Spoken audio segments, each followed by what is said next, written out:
Welcome to the deep dive. Great to be here. You've brought us, some really compelling material today, and as always, our aim is to get past the surface, pull out those insights that really stick with you, the valuable stuff. Right.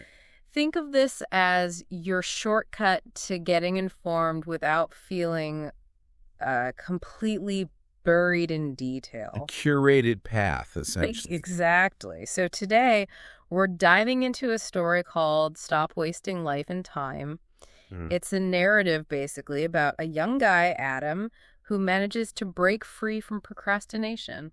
And he does it through these small, consistent choices. Sounds relatable already. Very. And for you, the learner listening in, who we know values those aha moments and prefers clarity over, just tons of information. Information overload. Right. This story, we think, offers really actionable stuff presented in a way that's hopefully quite absorbing. Uses narrative to explore some pretty universal themes. It does. Our mission here is to follow Adam's journey, really trace it, and pull out the key lessons. Things about overcoming procrastination, finding purpose, and that incredible power of just daily action. And what's great about using a story like this, I think, is how it lets us connect with these big ideas, productivity, purpose, on a really personal level. Yeah, it's not just theory. No, exactly. We're watching someone face that very real, often unsettling feeling of, time just slipping away. Okay, so let's jump right into chapter 1. It's called The Clock on the Wall. Okay. We meet Adam. He's 27, described as smart, kind, full of dreams. Sounds promising, right? Seems like he has potential. Loads. But he's got this major hurdle, procrastination. His go-to phrase, I'll do it tomorrow. The classic delay tactic. Totally. And we see his day starts with phone scrolling, naturally, puts off his goals after breakfast. Then it's YouTube, maybe a nap. Rinse and repeat. Exactly. The cycle just repeats. And what really hits home is the contrast with everyone around him. The social comparison kicks in. Right. Friends landing jobs, his cousin moving, his younger brother starting a business. While Adam feels completely stuck. And that really shows the inertia procrastination builds, doesn't it? It's not just putting off tasks. It creates this widening gap between who you could be and who you actually are. Yeah. That feeling of being left behind, even if it's just nagging at first, can be a really powerful catalyst for change, often subconsciously at first. And then we get this pivotal moment. It's really striking. Adam's sitting in his room. It's quiet, and the clock on the wall, the ticking just becomes overwhelming. Almost loud. Yeah, intrusive. And the story personifies it. The clock basically speaks to him, says things like, you are wasting me, and I will never come back. Wow, that's direct. Right. At first, he kind of shakes it off. Maybe he's just tired, Rationalizing it. But sleep doesn't come that night. And he remembers this quote, you can always get more money, but you can never get more time. Oh, that one always hits hard. It really lands for him, physically even. Feels this weight in his chest, whispers, what am I doing with my life? That personification of time. It's a literary device, sure, but it really hammers home how finite time is. Irreplaceable. Yeah. And that quote, it's simple, almost cliche, but the impact is profound.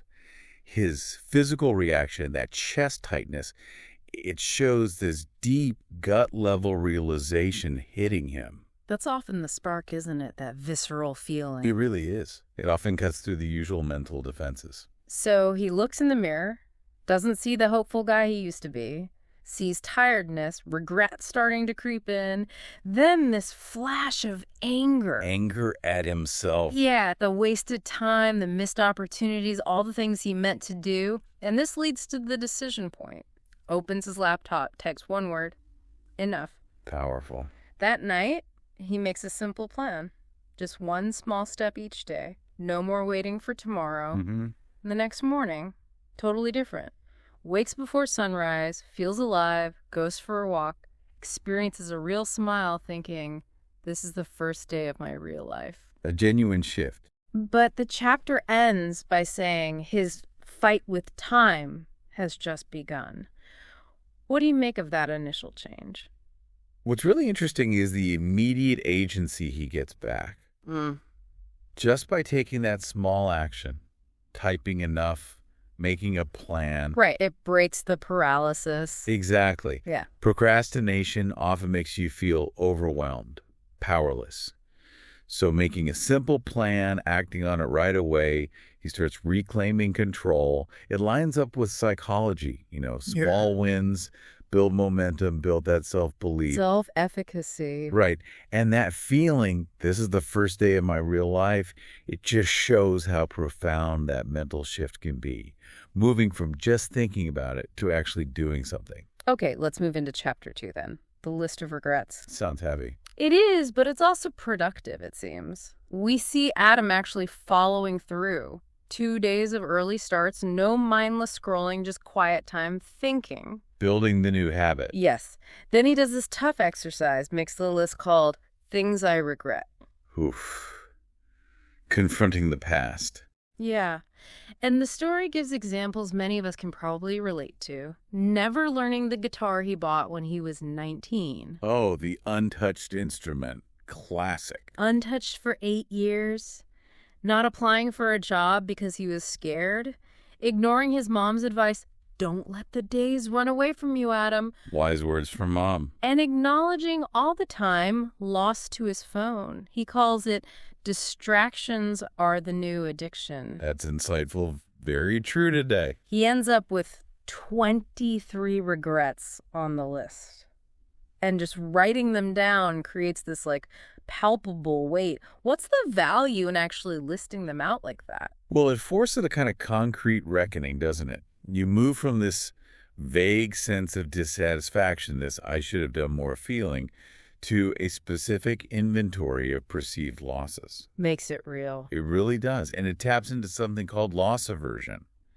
We're often more motivated by the pain of what we've lost, even past losses, than by the potential gain of future actions. Seeing that number, 23, probably just amplified the impact. It shows the cumulative cost. But here's where it gets interesting. He doesn't just get stuck in shame. Good. That wouldn't be helpful. No, he reframes them, sees the regrets as lessons, as warnings. Turning negatives into data points for the future. Exactly. And that shift lets him create a new list. Things I can still do. Ah, the action list. Crucial. Very action-oriented, focused on the present. Examples like learn guitar 15 minutes a day, starting now, apply for jobs, any job just to get going, call his mom every Sunday, delete most social media apps, read one short book a month. Small, specific, achievable things. 10 actions in total. And impressively, that same day, he takes out the guitar, applies for a part-time job at a local cafe, and starts a new bedtime habit. Read 1 page, write 3 lines in his journal. Immediate action. Breaking the old pattern right away. His first journal entry is just, today I broke the pattern. Today I took small steps. And today I chose life over fear. Simple but profound. And the chapter ends noting the clock's ticking isn't scary anymore. It feels like a rhythm he's finally dancing to. What's the significance of focusing on what he can still do? Oh, it's absolutely key. It's how you transform that awareness of the past into fuel for the future instead of getting paralyzed by regret. Which is easy to do. Very easy. Yeah. He pivots to actionable steps now. Mm. And the focus on small actions is critical. Trying to change everything at once is overwhelming, right? It often leads straight back to procrastination. Yeah, the all or nothing trap. Exactly. Yeah. But 15 minutes of guitar, 1 page of a book, that feels manageable. It builds immediate wins, creates momentum, and that shift in perceiving the clock from dread to rhythm, that's a beautiful metaphor for regaining control over his time. It really is. Okay, chapter 3, the mirror of moments. This covers the next 2 weeks. He's being consistent. Sticking with it. Early mornings, walks, guitar practice, job applications, reading. And he notices he's smiling at himself in the mirror again, genuinely. Small signs of change. He sees this quiet strength returning, a sense of calm, a little bit of belief. He whispers, "You're coming back to life." Then he has this realization about missed moments. Remembers being at his cousin's wedding, getting advice to move to the city, but his own fear held him back. Fear of what, specifically? Fear of rejection, fear of being average, fear of failing, just fear leading to inaction. Why do these small moments often feel so significant later on? Because they often represent these little forks in the road, don't they? At the Yeah. time, maybe they seem minor, but looking back, you see how they could have led somewhere totally different. Right. Adam's memory shows how fear keeps us from grabbing those moments, even the subtle ones. We have this bias towards staying the same, The discomfort of change feels bigger than the potential upside. His journal entry from this time really captures it. Life doesn't hand us one big opportunity. It gives us thousands of tiny ones, moments, decisions. Like calls you could make, habits you could break. A risk you could take. And the longer you wait, the softer they knock, that last line. Wow. Yeah, that resonates. Opportunity doesn't always shout. So he asks himself, what am I still afraid of? And the answer is honest. Wasting the second chance I've been given. That's a powerful motivator now. Fear of regret. It solidifies his resolve. And then, out of the blue, the phone rings. The cafe. Offering him the part-time job. Some positive feedback. And he has this real warm laugh. Later, he's looking at an old photo album, sees himself at 16, hopeful. He whispers, "I'm sorry I left you behind," and then, "But I'm coming back for you." Connecting with his younger self, his aspirations. Yeah. The chapter ends saying the mirror seemed to agree, not because the past could change, but because the future was unwritten. What's the role of these little wins, like the job offer? They're huge. They act as positive feedback. That job offer validates his effort. It shows his actions are having an effect in the real world. Makes it tangible. Exactly. External validation like that can be incredibly motivating, especially early on when your internal motivation might still be a bit shaky. And connecting with that photo, it adds emotional depth. It links his current work to reclaiming who he wanted to be. Okay, chapter 4 brings a challenge. The battle of the old you. The inevitable pushback. Describes his first day at the cafe. He's nervous, naturally, but feels this lightness, satisfaction just from the effort, even with mistakes. Good start. But that night, the old voice comes back. Excuses, negativity, questioning him. Was that it? Wiping tables?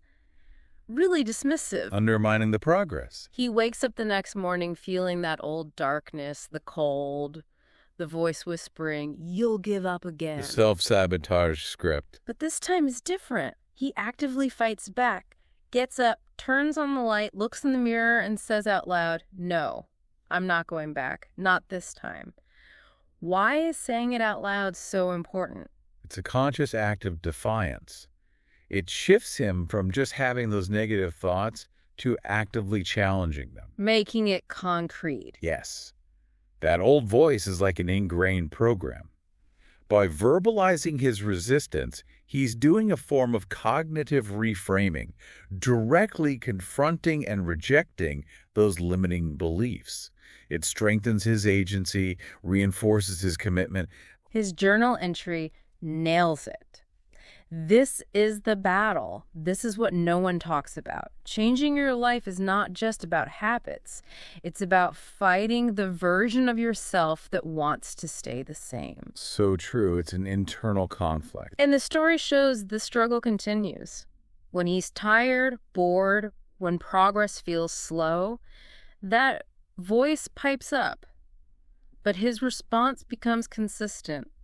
"I hear you, but I'm not listening anymore." Drawing a boundary with his own negative thoughts. The big realization for him here is that the enemy wasn't really external, it was his old self. Which That means... might also be the solution. The power is internal. Exactly. So he keeps going.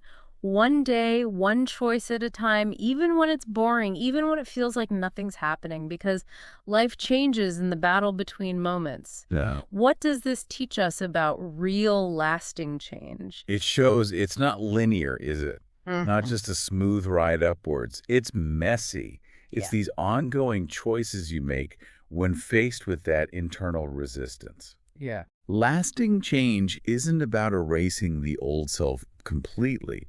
It's about developing the awareness, the skill to choose the new self in those crucial moments. Yeah. It highlights why self-compassion is important too. Setbacks happen, they aren't failure. Right. Okay, chapter 5. The people you outgrow. Ooh, this can be a tricky part of growth. We really can. We see Adam 2 months in now, finding this new sense of peace. But his changes start affecting his relationships. His interactions with old friends feel off.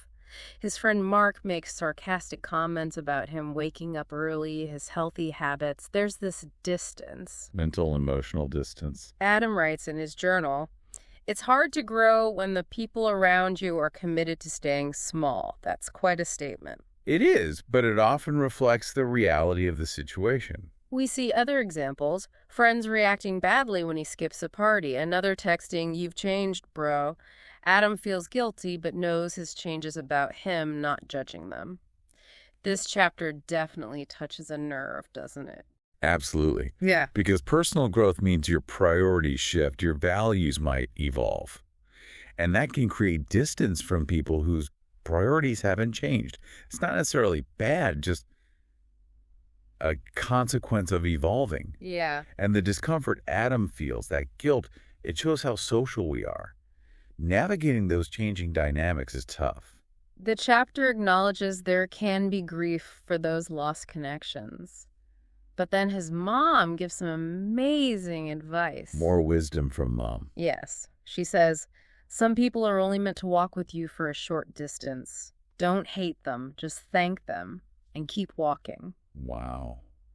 That's powerful. Acceptance and moving forward. It helps him shift his energy. He starts investing in people who inspire him, joins a library book club, finds support, feels aligned. Choosing his environment. And his realization. You don't rise by pushing people away. You rise by choosing the right people to walk with. The chapter ends showing his world-changing new talks, habits, places. He's letting go of those who don't get it peacefully because he's finally on his path. How important is consciously choosing who you spend time with? It's profoundly important. Our social environment shapes our beliefs, our behaviors, our well-being, Surrounding yourself with supportive, inspiring people boosts your ability to sustain change. Relationships stuck in old patterns or ones that resist your growth, they can hold you back. Makes sense. Adam's story shows that sometimes letting go, consciously choosing your circle, is a necessary part of your own evolution. Okay, chapter 6 tackles something really relatable. When progress feels pointless. Ah, the plateau, the dip. Exactly. Adam hits this wall of doubt after 3 months. He's been consistent, doing everything right, but no huge breakthroughs, no big external rewards. He just feels tired, spiritually tired. Burnout, almost. Yeah, and that old voice comes back. Quieter now, but heavier. Skeptical. Questioning the whole point. The insidious doubt. And this time, Adam doesn't fight it right away. He starts to believe it, ends up in tears, just exhausted, asking himself, why am I doing all this if nothing changes? Is this common, this feeling of being stalled? Oh, absolutely. Hitting that plateau where the effort feels like it's not paying off, super common. In any big change, personal growth, learning a skill, anything. Yeah. And it's a critical point. A lot of people give up here because they mistake this consolidation phase for failure. But then he has this moment, wakes up around 3 a.m., looks in the mirror, and whispers, "What if it's not about the results?" A perspective shift. Huge! His journal entry reflects it. "Today, I felt like quitting. Not because I'm lazy, but because I'm tired of waiting. I've been measuring growth by what I can see. But what if real growth is invisible?" That's a profound question. He then deliberately goes back through his journal, rereads the early entries. Enough. Fighting the old self, committing to grow anyway. Reminding himself how far he's come. And realizes he has changed. Even if it's not dramatic on the outside, he starts thinking maybe progress is just quiet endurance, refusing to give up on himself even when it feels pointless. Internal validation. Leads to his thought, "I may not be winning, but I'm no longer losing." Then he finally sleeps deeply. Finds rest in just persevering. What's the power in shifting focus from external results to internal growth? It's fundamental for sticking with it long term. If you only focus on external rewards, you're vulnerable when those rewards don't come quickly or obviously. Right, you get discouraged. Exactly. Adam realizing growth can be invisible. That highlights intrinsic motivation, finding value in the process, not just the outcome. That builds resilience. It lets you keep going even when the outside world isn't cheering you on yet. That makes sense. Chapter 7, The Shift You Don't See Coming. Spring arrives.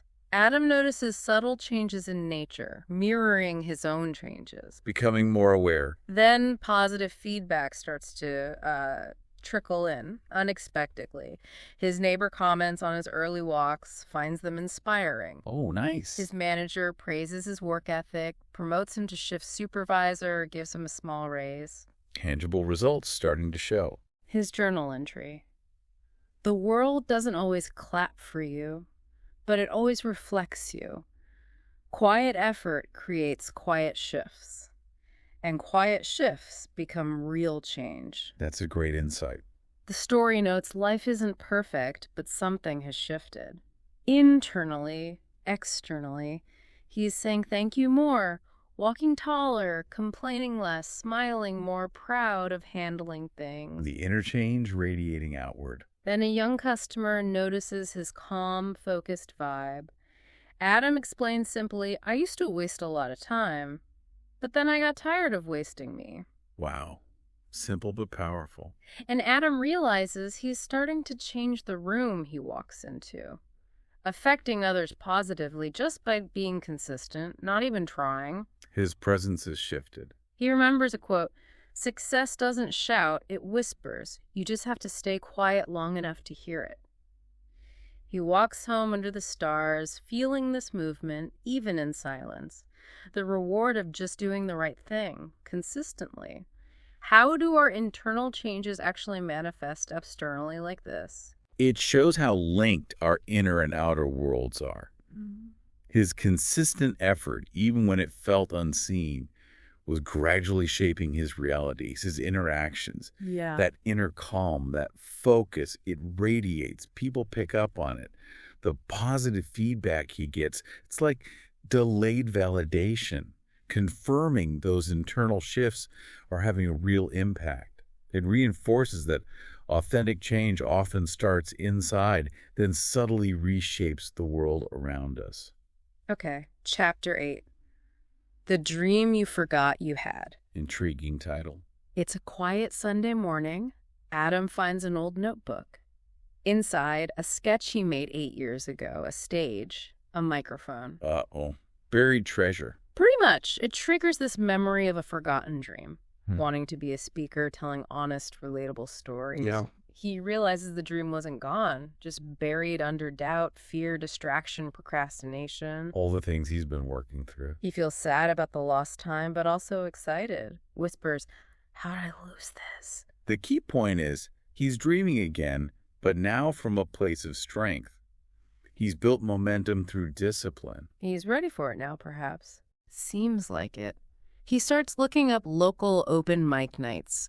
Signs up for one called Story Night Speak. Share, inspire. What's the significance of finding this dream now? It gives him this renewed purpose, doesn't it? Yeah. All the work he did, breaking free from procrastination, building habits, it created the space and the momentum for this deeper aspiration to surface. Right. It shows how growth in one area can unlock potential elsewhere, maybe in unexpected ways. And it suggests our core desires often stick with us, even when buried. So he spends the next week practicing a short, true story about almost giving up. Sharing his vulnerability. Goes to the open mic, nervous, of course, but he gets up and shares the night I didn't quit, talks about wasted time, the inner battle, invisible progress, the fear of staying stuck. Laying it all out there. Afterwards, silence. Then real applause. A few people stand A up. puff of connection. Then a young man comes up, says, I needed to hear that. I've been stuck for so long. Adam just replies, me too. That's why I told it. Sharing the struggle creates resonance. He walks home feeling purposeful, realizes dreams don't die. They wait. They wait for you to become the person who's ready to carry them. What's the impact of sharing that vulnerability? It creates such a strong connection. His story hits home because it's about universal human struggles, doubt, wanting change. The positive response validates him, reinforces the value of his journey, and that exchange with the young man. It shows growth is reciprocal. By sharing his story, he helps someone else, which in turn strengthens his own sense of purpose. It's a positive feedback loop. Yeah, that's really cool. Okay, chapter 9. The person you were meant to be. Sounds like a culmination. Adam feels this excitement after the open mic, a sense that he's stepped into his potential, realizes he's meant for more than just the cafe job. Finding his calling, perhaps. He keeps up his routines, but now with this new purpose, starts reaching out community centers, schools, online groups, looking for speaking gigs. Taking initiative. Responses are slow at first, but he keeps at it. Then the email arrives. A local organization invites him to speak at the Power of Perseverance. Perfect theme for him. He accepts immediately. During a run, he thinks, I can do this. I was meant to do this. What does that shift in his self-talk mean? It's huge. It shows his consistent effort hasn't just changed habits. It's fundamentally changed how he sees himself, what he believes he's capable of. His identity shifted. Exactly. That new sense of purpose becomes this powerful driver, fueling his efforts, making him more resilient. So he prepares intensely. The event happens. He's nervous backstage, sees the crowd, about 100 people. Decent crowd. He opens by acknowledging that feeling of being stuck, but also the possibility of change. Then he tells his story, authentically. From the heart. Afterwards, quiet again, then connection. The organizer tells him, you've got a gift, Adam, don't stop sharing it. He realizes he has stepped into the person he was meant to be, through effort, through bravery. What's the long-term importance of finding and acting on that sense of purpose? It provides this deep, lasting fulfillment that goes beyond just success or external praise.